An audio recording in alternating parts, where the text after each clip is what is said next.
guys, welcome back to the biggest agricultural platform in Namibia known as Nduna, weighing on the which means the headman of cattle. My name, of course, Mitchell Mutumba Simata, aka the headman of cattle. I'm tired, I had a long day. Today on the 26th of September, I'd love to talk about feeding cattle in a drought situation. The information is from the Beef Cattle magazine. As you guys know, I'm never writing solo. I got my trusted notebook with me with my not so flattering handwriting. So let's get into this video. Grazing pastures that do not have adequate rain are not able to meet the nutritional needs of the cow or cattle herds. Without supplementation, says the expert at the Kansas State University of Beef Cattle Institution.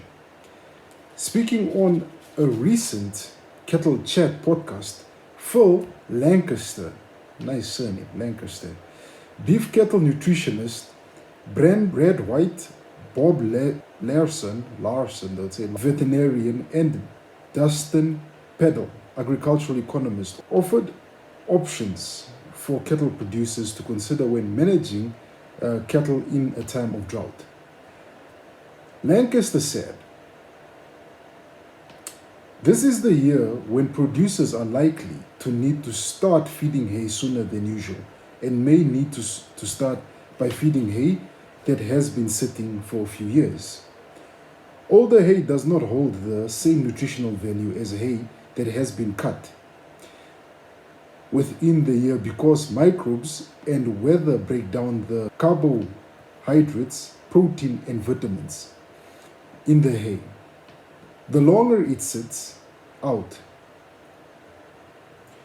there is value in feeding older hay, but the quality has declined. And so producers need to account for that in overall rotation," said White. To be sure of the nutrition value, they said testing the hay was important. So testing all day to see if it still has its nutritional value. Another management strategy to limit the time cows have access to the hay to prevent waste, said Larson. By giving cows access to hay 6 to 8 hours a day and then moving them out of the lot.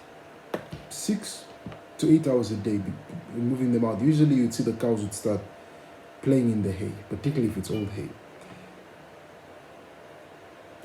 They will get the same nutrition as they would have with free choice access, but will waste less of the hay because they are tossing it around. Like I said, they'll start tossing it around with their horns. Bulls, if it's the roll hay, they'll try to push it around.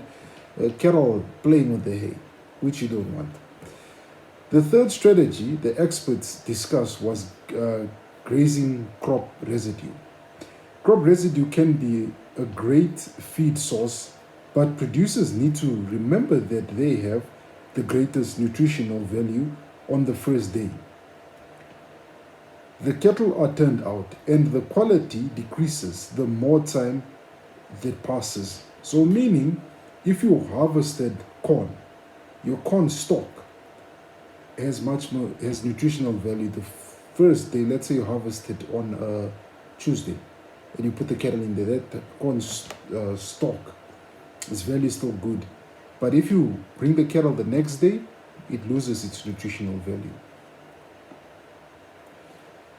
This is because the cows will eat the leaves, ears of the ground first, and then the stalks, which has less nutritional value. So the cows will start by eating the leaves, and then the ears of the crop, and then the stalk, which has less nutritional value. Larson also said producers will need to make sure the cattle graze corn stalks and milo residue have adequate fencing and access to water, because I think those residue tend to be dry. Along with that, Pendleton said that producers need to account for labor costs in these strategies. With limited feed and turning cattle out to crop residue. There are additional labor costs and in some cases fencing costs that need to be budgeted for when deciding if this is a good strategy for the operation. So that's my information, guys. The longer the hay sits out, the less value, the more nutrients it loses. So it's best to always test your hay. And if you're going to put them in pastures like your crops, which is maize or milo or wheat, it's always best to put them out a day after you've harvested the crop and not let them wait too long. So that's my video on feeding cattle during feeding cattle in a drought. With that said, ladies and gentlemen, I just want to say, before I say that, hit me in the comment section. Let me know where you guys are watching my videos from. I'd love to know where you guys are watching me from. Whether Namibia, South Africa, Botswana, Ethiopia, or Kenya, or Ghana, let me know. But with that said, ladies and gentlemen, I just want to say bye for now.